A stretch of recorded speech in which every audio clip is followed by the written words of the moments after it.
Salut, astăzi mă luat și pe mine nebunia și am zis, hai să mergem în cimitir noaptea. E destul de întuneric, nu știu cât e ceasul ăsta, să mă uit acum.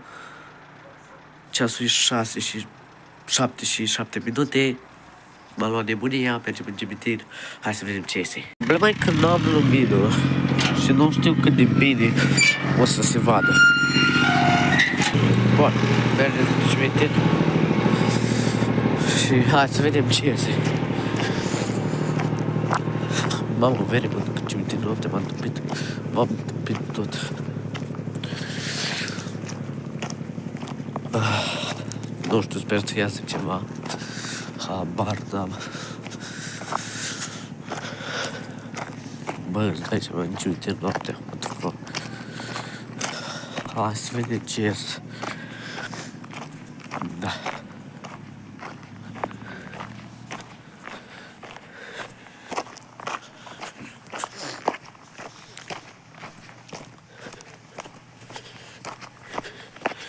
Mamă, deci nu știu dacă vedeți, veri.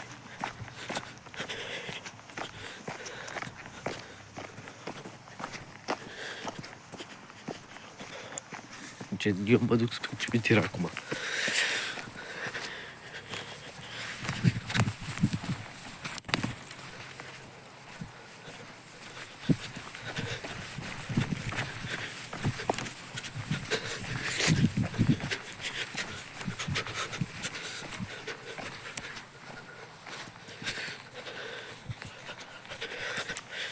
Mamă, cred că m-am tâmpit de tot. Câine.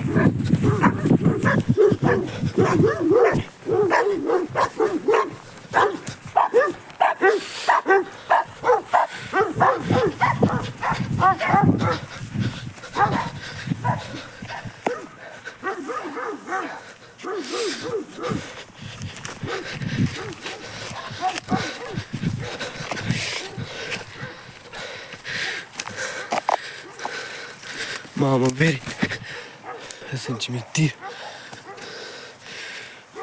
Mamă, veri, sunt în cimitir.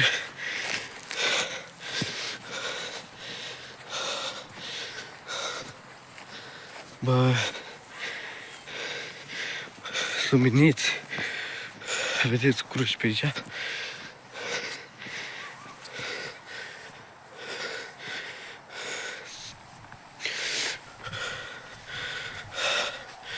Mamă, ce moment la un copil. Dar nu cred că o să filmez mult. Bă, eu abia acum văd. Mamă, de când am mai fost la cimitir? Bun, să luăm pe aici. Vreau să filmez măcar 5 minute.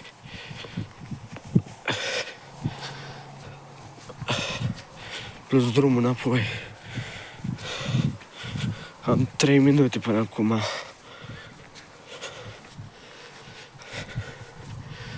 Mamă, îți dai seama, singur nebun în cimitir. Noroc că nu e așa întuneric. Muream.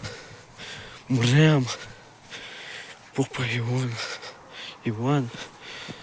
E cimitirul ortodox, dar mi se pare că încolo e catolic. Hai să nu mai mergem, luăm partea asta. Mamă, veri, deci știu că te vedeți. Mamă, o trecut o mașină, bă. O trecut o mașină. Da, cred că ar trebui să mă întorc înapoi. În cimitir noaptea, mamă. Mamă, să merg la biserică noaptea. Ar fi ceva. Mamă, am călcat pe un mormânt. Hai, mamă. Băi, deci să-mi bat piciorul. Nu mașină, vere. Trec mașini pe aici, bă, ce horror e. Mamă, deci experiența aia, să știi că este în cimitir. Fai de capul meu. Am filmat 4 minute. Nu mai plec, că nu mai.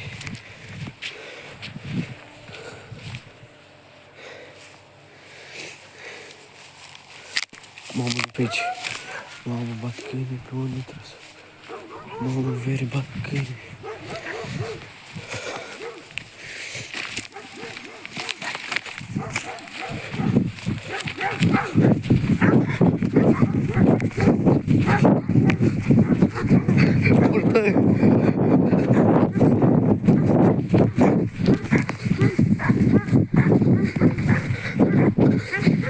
Mamă, nu știu cât ați înțeles că am fugit. Stai. Da, bă. Am făcut-o și pe asta, am mers noapte în cimitir. Sper să vă placă. Dați un like. Să mergem noaptea la biserică. Ar fi ceva. Dați un like. Eu am fost Marian. Noi ne auzim data viitoare. Bă, sper să nu pățesc nimica. Mamă, dai seama? Noaptea la cimitir, bă, vere. Da. Bun. Sper că v-a plăcut episodul. Eu mă duc în casă. Pentru că deja m-am luat toate speranțele, nu mai pot. Și așa pe final, că am ajuns la lumină, vreau să vă spun: nu faceți asta, nu mergeți în cimitir noaptea. Mergeți cu un prieten dacă puteți. Nu mergeți singur, pentru că nu se știe de cine dați pe acolo. Nu-i vorba că morții, na, nu mai sunt, nu mai are ce se întâmple. Da, dați de un nebun pe acolo. Și dacă sunteți singuri, e cam greu să vă întoarceți. Luați-vă un prieten. Mergeți, dacă de fapt nu ar trebui să mergeți. Nu știu, bă, eu am fost Marian. Uitați-vă la vlogul meu. Distrați-vă. Doar că nu mergeți niciodată în cimitir. Pa!